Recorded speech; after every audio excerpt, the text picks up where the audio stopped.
Hello बच्चों, कैसे हो आप सब। आई होप आप अच्छे होंगे और बिंदास होंगे।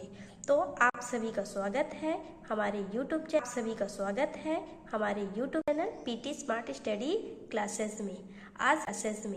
आज हम इस वीडियो में क्या है चैप्टर 10 प्रश्नावली 10.1 के क्वेश्चन सॉल्व करेंगे। लेकिन उससे पहले हम इस चैप्टर पे आखिर है क्या, इसका कैसे उपयोग करना है, इसको पहले समझ लेंगे। ठीक है, तो चैप्टर 10 में हमारा क्या है, त्रिभुजों की सर्वांग समता। ठीक है, हमें क्या करना है, त्रिभुजों की सर्वांग समता को क्वेश्चन सॉल्व करेंगे। तो इसमें सर्वांग समता ये क्या है, मैं पहले इसको बताती हूँ। सर्वांग समता का मतलब है बराबर। ठीक है, चाहे वो कोई भी दो आकृतियां हो तो उनको क्या है, वो दोनों आपस में बराबर होनी चाहिए। ठीक है, चाहे वो वृत्त हो या फिर त्रिभुज हो या फिर वर्ग हो, कुछ भी हो, वो आकृतियां बराबर होनी चाहिए। हमें इसमें दो आकृतियां रहेंगी और दो आकृतियों में जैसे मान लो त्रिभुज है। ठीक है, जैसे मैं इसमें बनाती हूँ,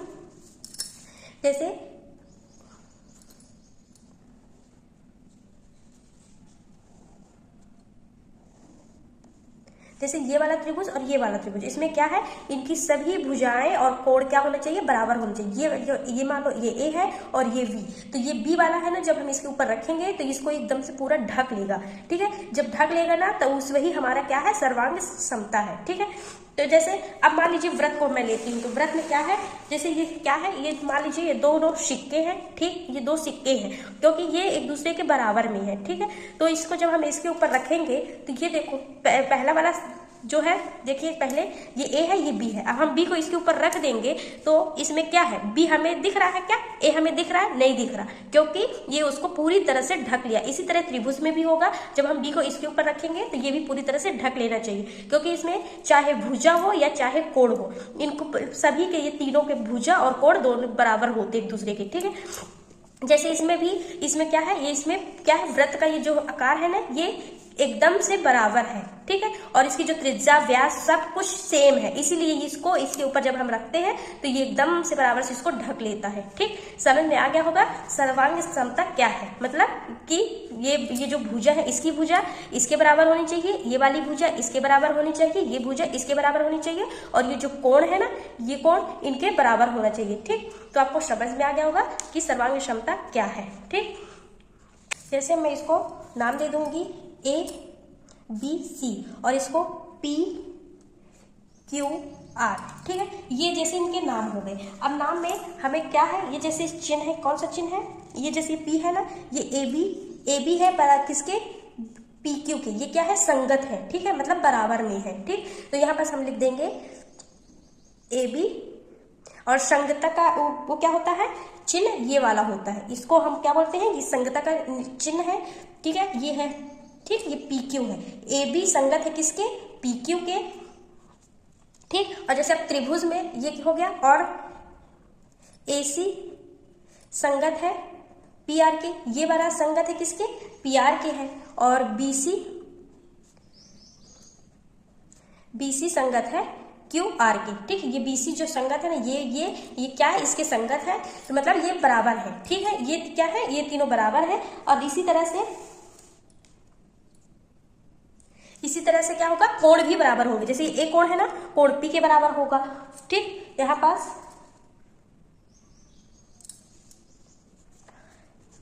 ठीक, तो यहां पास ऐसे भी इसका भी होगा, कोण ए बराबर किसके हो जाएगा, कोण पी के, और कोण बी बराबर हो जाएगा किसके, कोण क्यू के, और कोण सी बराबर हो जाएगा किसके, कोण आर के। ठीक है, ये त्रिभुज जो दो रहेंगे ये आपस में बराबर ही रहेंगे। तो इसमें क्या हो जाएगा, इसमें हम कर सकते हैं ए बी सी सर्वांग समता है। ये जो निशान है ना, ये वाला, ये क्या है, काहे का निशान है, ये सर्वांग समता का, तो पी क्यू आर के। ठीक है, इसको इस तरह से हम कर सकते हैं। अब हम कुछ इसमें प्रमेय है जो उनको समझ लेते हैं कि क्या है। इसमें कुछ इंपॉर्टेंट प्रमेय है। क्या है? पहली प्रमेय क्या है? भुजा कोण भुजा। ठीक, तो भुजा कोण भुजा क्या है? ये एस, इसको हम इसमें एस ए एस भी बोलते हैं, और भुजा कोण भुजा। तो भुजा का मतलब क्या है? साइड, और ए का मतलब है एंगल, और इसका एस का मतलब है साइड। तो क्या हो गया? भुजा कोण भुजा, एस ए एस। ठीक है, इसमें क्या रहेगा कि इसमें जो भुजा रहेगी ना, जैसे दो त्रिभुज है और वो बोल दिए सर्वांग सम है। यदि त्रिभुज की दो भुजाएं और उनका अंतर्गत कोण क्या है? एक दूसरे के संगत भुजाओं और उनके अंतर्गत कोण के बराबर होगा। ठीक, तो जैसे मैं इसमें बताई, इसी में डायरेक्ट मैं बताती हूँ। चलिए, जैसे ये है तो इसमें क्या बोला है? भुजा कोण भुजा। तो ये वाला कोण क्या अनुसार? ये भुजा किसके बराबर रहेगी? इसके। ठीक, और ये वाला कोण किसके बराबर रहेगा? ये वाले कोण के। और ये वाला कोण किसके रहेगा? इसके। तो क्या हो गया? भुजा कोण भुजा। ठीक है, इसके जरिए हम इसको सिद्ध कर सकते हैं कि ये वाला कोण इसके बराबर है, सॉरी ये भुजा इसके बराबर रहेगी। क्या है? ए भी बराबर है किसके? पी क्यू के। और क्या है? बी कोण बी बराबर है कोण क्यू के। और कोण ये वाला जो है ना बीसी, भुजा बीसी है, ये किसके बराबर है? क्यू आर के। ठीक है, यही है इसका मतलब कि भुजा कोण भुजा। ठीक, और दूसरा है, ये दूसरा है, दूसरे में क्या है? भुजा कोण भुजा। ठीक, ए एस ए, मतलब जो ये जैसे इसमें क्या बोला है कि जैसे दो त्रिभुज है, ठीक, इनके जो कोण होंगे, ये दो कोण और उनके बीच की जो भुजा है, जैसे मान लो ये वाला कोण और ये वाला कोण। ठीक है, ये दो कोण है और इनके बीच की कौन सी भुजा है? ये वाली भुजा। इसी तरह से क्या होंगे? ये दो कोण है, उनके बीच की जो भुजा है इस दूसरे वाले कोण के, दो कोण के उनके बीच की भुजा के बराबर होगी। ठीक है, तो उसी का है कोण भुजा कोण। तो जैसे ये है ना, ए कोण है, ये पी कोण है, ये बराबर होगा। ठीक, और फिर भुजा, ये जो भुजा है ये वाला और ये वाला। ठीक, तो ये क्या है? ये भुजा भी इन दोनों की बराबर होगी और ये वाला कोण भी बराबर होगा। ठीक है, तो इसी को बोलेंगे भुजा कोण भुजा। ठीक है, समझ में आया होगा। ये डायग्राम मैं अपने से बनाई हूँ, मतलब पूरे माप के नहीं है, सिर्फ समझाने के लिए आप लोगों के बनाई हूँ। ठीक, ये है, तो समझ में आ गया होगा कि भुजा कोण भुजा, जो कोण रहेगा, जो भुजाएं दो, जैसे ये दो भुजाएं हैं, इनके बीच का जो कोण है ये दो भुजाओं के जिनके बीच के बराबर रहेगा। इसी तरह से ये कोण है, इनका भी बराबर होगा। ठीक है, जब हम ये तो जानते हैं सर्वांग समता में दोनों मतलब त्रिभुज आपस में बराबर होते हैं और उनके कोण भी बराबर होंगे। ठीक, अब क्या है? तीसरा है हमारा, तीसरा है भुजा भुजा भुजा। ठीक है, मतलब भुजा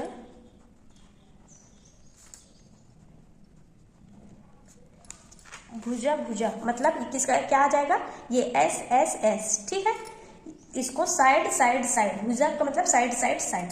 ठीक, ये हो गया। अब इसमें देखो, जैसे मान लो कि इसी में बताती हूँ। ठीक, ये डायग्राम है, इसमें ये क्या है? इसमें तीनों भुजाएं आपस में क्या होंगी? बराबर होंगी। ये वाली भुजा इसके बराबर होगी, ये वाली भुजा इसके बराबर होगी और ये वाली भुजा इसके बराबर होगी। तो वही है भुजा भुजा भुजा। तो हम इसको इस तरह भी लिख सकते हैं, ए बी बराबर है किसके? पी क्यू के। ठीक, ए सी बराबर है किसके? पी आर के। और बी सी बराबर है किसके? क्यू आर के। तो त्रिभुज, इसमें हम क्या कर देंगे? इसमें हम लगा देंगे कि त्रिभुज ए बी सी सर्वांग सम है किसके? पी क्यू आर के। ठीक है, ये हमारा इसी तरह से सिद्ध हो जाएगा। ठीक है, अब चौथा देखते हैं। चौथा है, इसमें 4 नंबर का प्रमेय कौन सा है? कोण कोण भुजा। ठीक है, ये 4 है, कोण कोण कोण भुजा, मतलब A A S, angle angle side. ठीक है, कोण कोण भुजा। इसमें क्या रहेगा? इसमें भी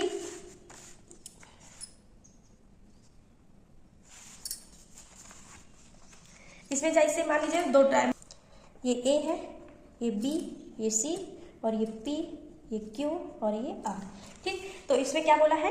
कोण कोण भुजा। जैसे ये कोण है ना, कौन सा? ये वाला कोण और ये कोण। ठीक, फिर ये कोण इसके बराबर होगा इसके, और ये भुजा है। ठीक है, ये क्या है? ये बराबर है। ठीक, तो इसमें क्या बोलता है? दो त्रिभुज सर्वांग सम होते हैं यदि एक त्रिभुज के दो कोण तथा एक भुजा दूसरे त्रिभुज के संगत कोण तथा भुजा के बराबर हो। ठीक है, मतलब इसमें क्या बोला है? इसमें दो त्रिभुज है, यदि एक त्रिभुज के ये वाले कोण और भुजा, एक भुजा, और इस त्रिभुज के दूसरे त्रिभुज के दो कोण और एक भुजा यदि बराबर है तो ये त्रिभुज क्या है? ये सर्वांग सम है। तो हम इसको क्या करेंगे? इसको ठीक है। कोण कोण भुजा समझ में आ गया कैसे, ये जो कोण है ना, ये दो कोण इसके बराबर होंगे और ये भुजा इसके बराबर हो जाएंगे। ठीक है, इसको जैसे बोल दिया कि सिद्ध कीजिए, तो हमें तो ये बताया है कि ये जो दो कोण है किसके बराबर है, तो यहाँ पास हम लिख देंगे कि कोण ए सर्वांग समता है किसके, पी के।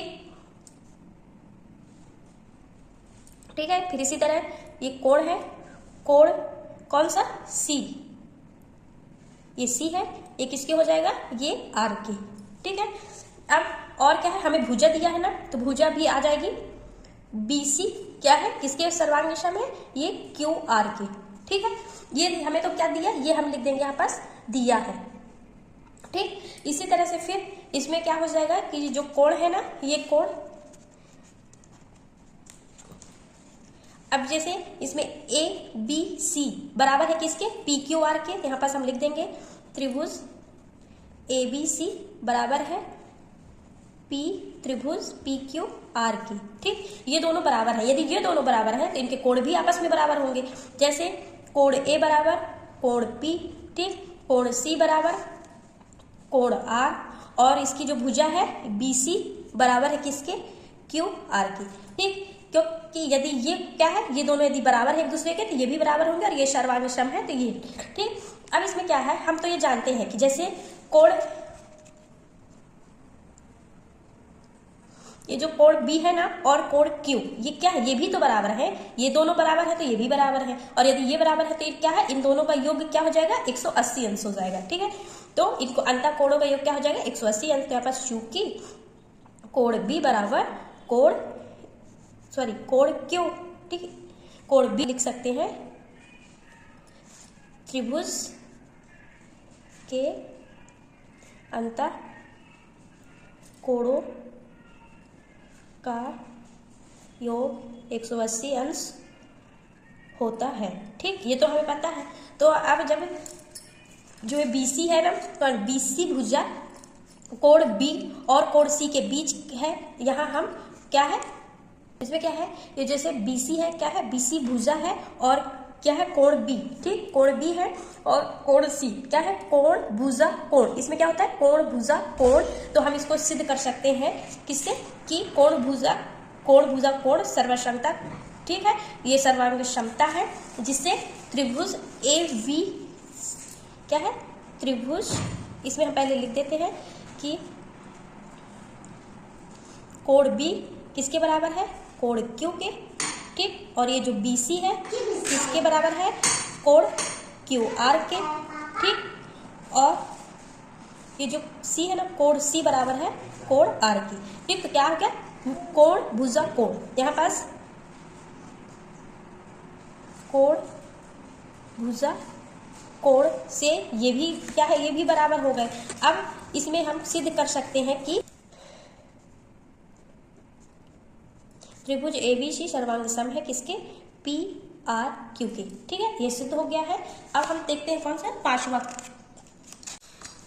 ये पांचवा है समकोण कर्ण भुजा। ठीक है, इसमें क्या है, राइट एंगल हाइपोथेनियस और साइड। ठीक है, तो क्या है, ये पांचवा है समकोण कर्ण भुजा, राइट एंगल हाइपोथेनियस और साइड। ठीक है, कर्ण को क्या बोलते हैं, हाइपोथेनियस। ये हो गया, तो कर्ण कौन सा है, ये हमारा कर्ण है, ये कर्ण, और भुजा है ये, सॉरी ये, और एंगल कौन सा है, ये। इसमें समकोण त्रिभुज होगा, इसमें क्या रहेगा, दो समकोण त्रिभुज में एक त्रिभुज का कर्ण, ठीक, ये वाला कर्ण और एक भुजा दूसरे त्रिभुज के कर्ण और एक भुजा के क्या रहेंगे, संगत भुजा के बराबर होगा, तो वो त्रिभुज क्या हो जाएंगे, सर्वांग सम हो जाएंगे। ठीक है, ये हो गया। अब समझ में आ गया क्या रहेगा कि जो दो त्रिभुज, समकोण त्रिभुज के दो त्रिभुज रहेंगे, जिसमें से समकोण त्रिभुज का एक कोण और दूसरे कोण और जो कर्ण भुजा क्या रहेंगे, दूसरे त्रिभुज के कोण और कर्ण भुजा के बराबर होगा। ठीक है, इसको भी वही है, इसमें जो AC है किसके बराबर हो जाएगा, PR के, और कोण B कोण C के बराबर, कोण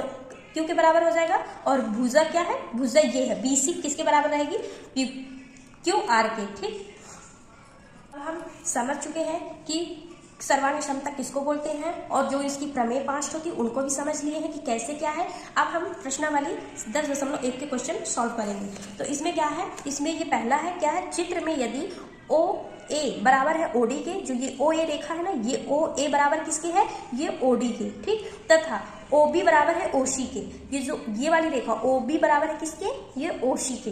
तो इनमें से कौन सा कथन सत्य है, ठीक। इसमें तो हमें बता दिया है कि OA रेखा किसकी है, बराबर OD के, और OC बराबर है किसके, OB के। तो इसमें हमें ये देखना है कि ये सर्वांग विषम है या नहीं है। तो ये है, तो इसमें क्या कौन सा आ जाएगा, इसमें हमारा जैसे AOC सर्वांग विषम आ जाएगा कि कौन सा, ये आ जाएगा DOB के, ठीक। AOC बराबर किसके हो जाएगा, सर्वांग विषम किसके हो जाएगा, DOC के। तो इसमें कौन सा है, भुजा कोण भुजा, ठीक। इसमें ये वाला लग के ये सर्वांग, तो कौन सा कथन सत्य हो जाएगा, ये वाला हमारा, ये B नंबर क्या हो जाएगा, सही हो जाएगा, ठीक। ये त्रिभुज AOC सर्वांग सम है किसके, त्रिभुज DOB के, ठीक। ये हमारा सही हो जाएगा। अब दूसरा देखते हैं। दूसरा क्या, दिए गए चित्र में त्रिभुज ABC तथा त्रिभुज PQR को देखकर बताइए कि कौन सा कथन सत्य है। इसमें हमें कौन सा कथन सत्य बोला है,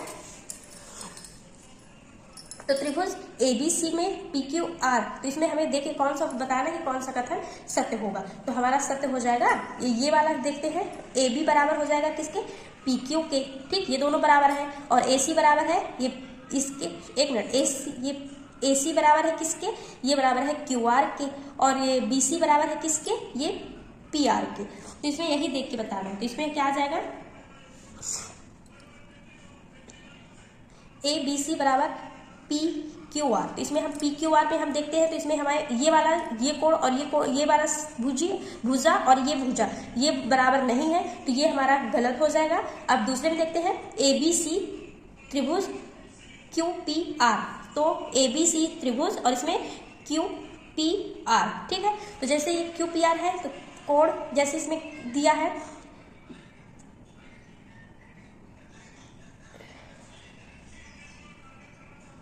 कोण A कोण Q के बराबर होगा, ठीक। और कोण B किसके बराबर होगा, कोण P के, और कोण C कोण R के। तो ये क्या है, ये देखते हैं। इसमें जो है ये AB किसके बराबर है, ये बराबर है AB PQ के, ठीक।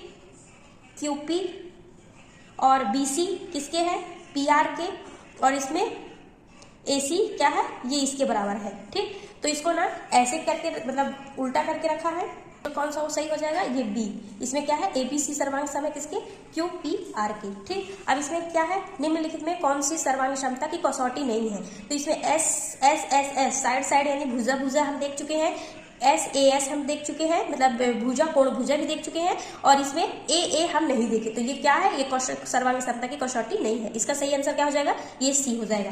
अब इसमें दो त्रिभुज के सर्वांग क्षमता होने के लिए दो संगत कोणों के समान होने की अतिरिक्त कम से कम संगत अवयवों का समान होना आवश्यक है। इसमें A ऑप्शन दिया है कोई संगत भुजा बराबर ना हो, B दिया है कम से कम एक संगत भुजा बराबर हो, तीसरा दिया है तीसरे संगत कोण बराबर हो।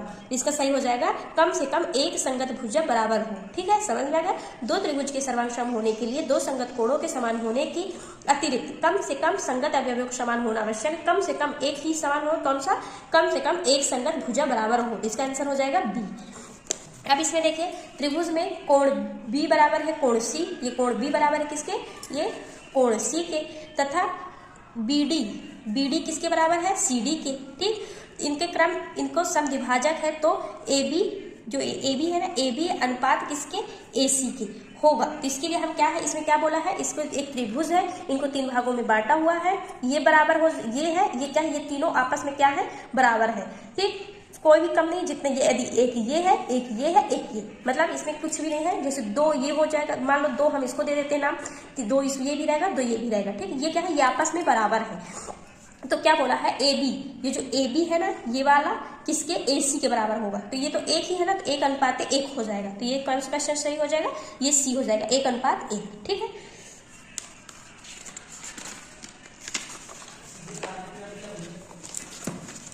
अब देखिए ये छठवां है। छठवें में हमें क्या कर, निम्न त्रिभुजों के युग्मों को देखकर बताइए कि प्रत्येक त्रिभुज में कौन सी सर्वांग क्षमता की कसौटी लागू होती है। ये मतलब त्रिभुज दिए हुए हैं, इनमें हमें एक एक करके, मतलब जितने अभी 5 हम पढ़े हैं ना, उनमें हमें बताना है कि इसमें कौन सा सर्वांग क्षमता लागू है, ठीक। तो इसमें हम देखते हैं इसमें कौन सा है, ये तो पहले ही पता चल जा रहा है। इसको देख के कि ये 90 डिग्री का कोण बना है ना, ये वाला कोण और ये कोण क्या है, ये 90 डिग्री का। तो इसको देख के तो हम तुरंत पता कर लेते हैं कि क्या है, ये समकोण कर्ण भुजा है। इसमें ये कर्ण है, ये कर्ण है, ये 90 डिग्री का मतलब समकोण है और ये क्या है, भुजा है। तो क्या हो जाएगा इसका, ये समकोण कर्ण भुजा करके दिया हुआ है। ठीक है, RHS समकोण कर्ण भुजा सर्वांग क्षमता है। ठीक, अब बी में इसमें देखिए दूसरे नंबर में ये है क्या, AOC और OBD। तो ये देखिए कि AO बराबर है किसके, OD के, OC बराबर है किसके, BO के। तो क्या है इसमें, और कोण तो एक ही दिया है, ठीक, कोण O है। तो क्या हो जाएगा इसमें हो जाएगा भुजा कोण भुजा। ठीक, क्या हो जाएगा इसमें, भुजा, ये भुजा है, ये कोण है, ये भुजा है, इसमें भी ये भुजा है, ये कोण है, ये भुजा। इसमें क्या आ जाएगा, भुजा कोण भुजा सर्वांग क्षमता। अब इसमें तीसरे में क्या आ जाएगा कि ये देखिए इसमें क्या दिया है, ये दो डायग्राम है, इसमें कोण है, इसमें भुजा है, इसमें कोण है, फिर इसमें भी कोण, इसमें भुजा, इसमें कोण। तो क्या आ जाएगा, कोण भुजा कोण, ये ठीक है, इसका आ जाएगा कोण भुजा कोण। अब चौथे में क्या हो जाएगा, चौथे में हो जाएगा कोण, ये वाला कोण इसके बराबर होगा, ये वाला कोण इसके बराबर होगा और ये भुजा इसके बराबर होगी। तो क्या आ जाएगा, कोण कोण भुजा। ठीक है, इसमें भी कोण कोण भुजा करके ये सर्वांग क्षमता आ जाएगा। फिर इसमें चौथा में देखते हैं, इसमें क्या है, इसमें वो तो कोण नहीं बताया गया है, इसमें सिर्फ भुजा है। ये वाली भुजा इसके बराबर है, ये भुजा इसके बराबर है, ये भुजा इसके बराबर। क्या आ जाएगा इसका, भुजा भुजा भुजा। ठीक है, ये 5 हो गए, 5 हमने समझ लिया है। अब ये 7वें क्वेश्चन, इनको हल करके बताऊंगी, ये नेक्स्ट वीडियो में बताऊंगी। अभी के लिए इतना ही। यदि मेरा वीडियो अच्छा लगा है तो लाइक कर दीजिए और सब्सक्राइब, तो इस चैनल को सब्सक्राइब कर लीजिए। ठीक है, तो जय श्री राम।